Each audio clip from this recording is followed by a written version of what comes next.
السلام علیکم رحمۃ اللہ وبرکاتہ۔ اسلامک جہاں میں آپ سبھی لوگوں کا استقبال ہے۔ آپ سبھی لوگ درود شریف پڑھ لیں۔ اللہ تعالیٰ کا ارشاد ہے، وہ جو شخص اللہ تعالیٰ سے ڈرتا ہے تو اللہ تعالیٰ ہر مشکل سے خلاصی کی کوئی نہ کوئی صورت پیدا کر دیتے ہیں اور اس کو ایسی جگہ سے روزی پہنچاتے ہیں جہاں سے اس کو کوئی خیال بھی نہیں ہوتا۔ اللہ تعالیٰ کا ارشاد ہے، کیا انہوں نے دیکھا نہیں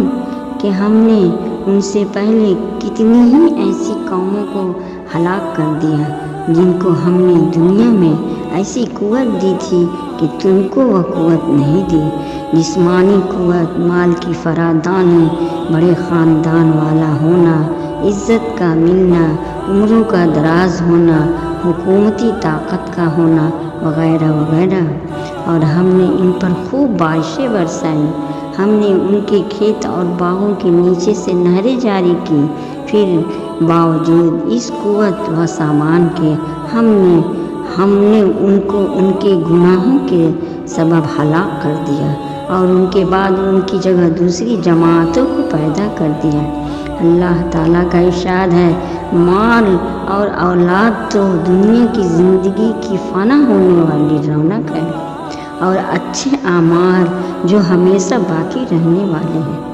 وہ آپ کے رب کے ہاں یعنی آخرت میں ثواب کے اعتبار سے 1000 درجہ بہتر ہے اور امید لگانے کے اعتبار سے بھی 1000 درجہ بہتر ہے۔ یعنی اچھے اعمال پر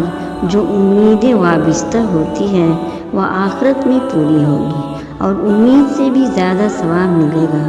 ان کے برعکس مال و اسباب سے امیدیں پوری نہیں ہوتی۔ اللہ تعالیٰ کا ارشاد ہے، جو کچھ تمہارے پاس دنیا میں ہے وہ ایک دن ختم ہو جائے گا اور جو عمل تم اللہ تعالیٰ کے پاس بھیج دو گے وہ ہمیشہ باقی رہے گا۔ اللہ تعالیٰ کا ارشاد ہے، اور جو کچھ دنیا میں دیا گیا ہے وہ تو صرف دنیا کے چند روز زندگی کے گزارنے کا سامان ہے اور یہاں کی فنا ہونے والی رونق ہے، اور جو کچھ اللہ تعالیٰ کے پاس ہے وہ بہتر و ہمیشہ باقی رہنے والا ہے۔ کیا تم اتنی بات بھی نہیں سمجھتے؟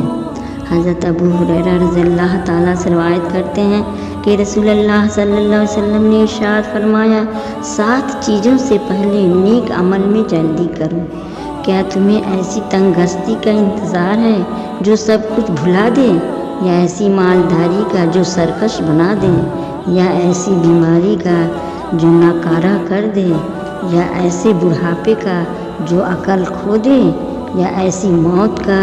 جو اچانک آ جائے کہ بعض وقت توبہ کرنے کا موقع بھی نہیں ملتا ہے،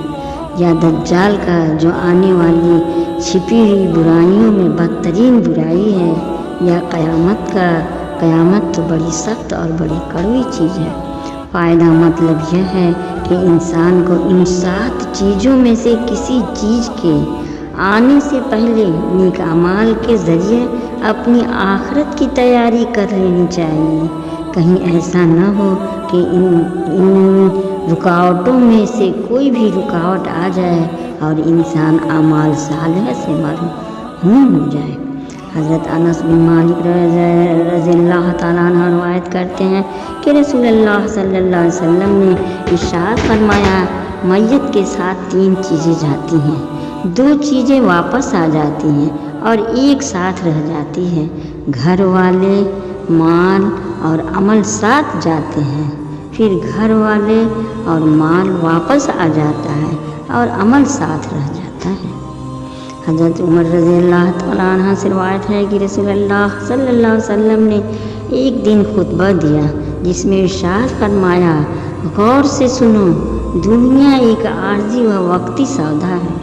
اور اس کی کوئی قدر و قیمت نہیں ہے، اس لیے اس میں ہر اچھے برے کا حصہ ہے اور سب اس سے کھاتے ہیں، بھلا صبح آخرت مقرر وقت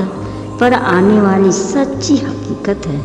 اور اس میں قدرت رکھنے والا بادشاہ فیصلہ کرے گا۔ غور سے سنو، ساری بھلائیاں اس کی تمام قسمیں جنت میں ہیں اور ہر قسم کی برائی اور اس کی تمام قسمیں جہنم میں ہیں۔ اچھی طرح سمجھ لو، جو کچھ کرو اللہ تعالیٰ سے ڈرتے ہوئے کرو، اور سمجھ لو تم اپنے اپنے اعمال کے ساتھ اللہ تعالیٰ کے دربار میں پیش کیے جاؤ گے۔ جس شخص نے ذرہ برابر کوئی نیکی کی ہوگی وہ اس کو بھی دیکھ لے گا، اور جس نے ذرہ برابر بھی کوئی ذرہ برابر برائی کی ہوگی وہ اس کو بھی دیکھ لے گا۔ حضرت ابو سعید خدری رضی اللہ تعالیٰ سے روایت ہے کہ انہوں نے رسول اللہ صلی اللہ علیہ وسلم کو یہ ارشاد فرماتے ہوئے سنا،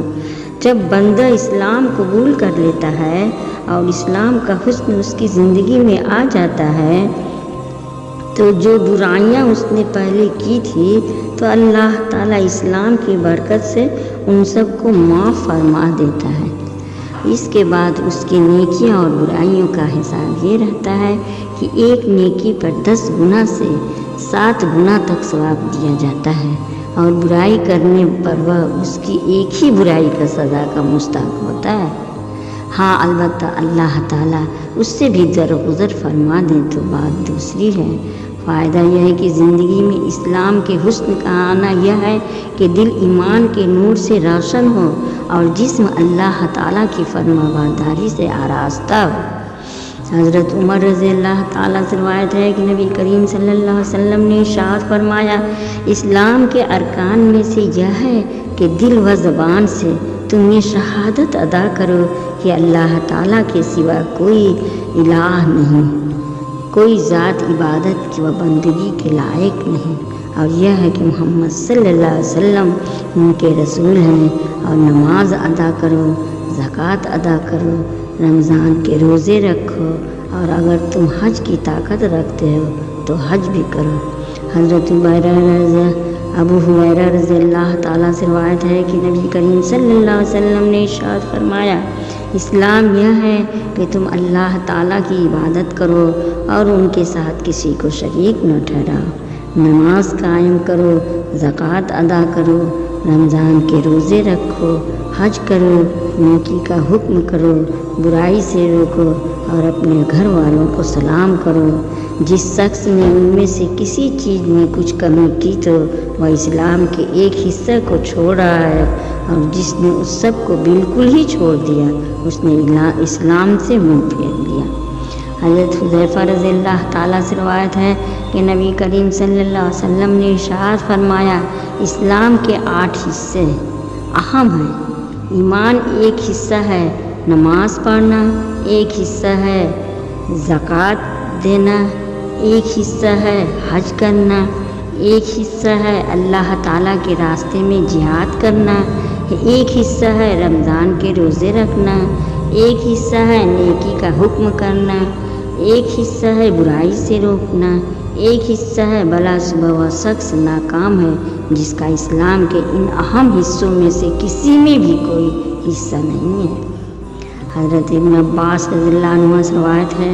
کہ نبی کریم صلی اللہ علیہ وسلم نے ارشاد فرمایا، اسلام یہ ہے کہ تم اپنے آپ کو عقائد اور اعمال میں اللہ تعالیٰ کے سپرد کر دو، اور دل و زبان سے تم یہ شہادت ادا کرو کہ اللہ تعالیٰ کے سوا کوئی الہ نہیں، کوئی ذات عبادت و بندگی کے لائق نہیں، محمد صلی اللہ علیہ وسلم اس کے بندے اور رسول ہیں، نماز قائم کرو اور زکوٰۃ ادا کرو۔ محترم حضرات، ملتے ہیں اگلی ویڈیو میں، تب تک کے لیے اللہ حافظ۔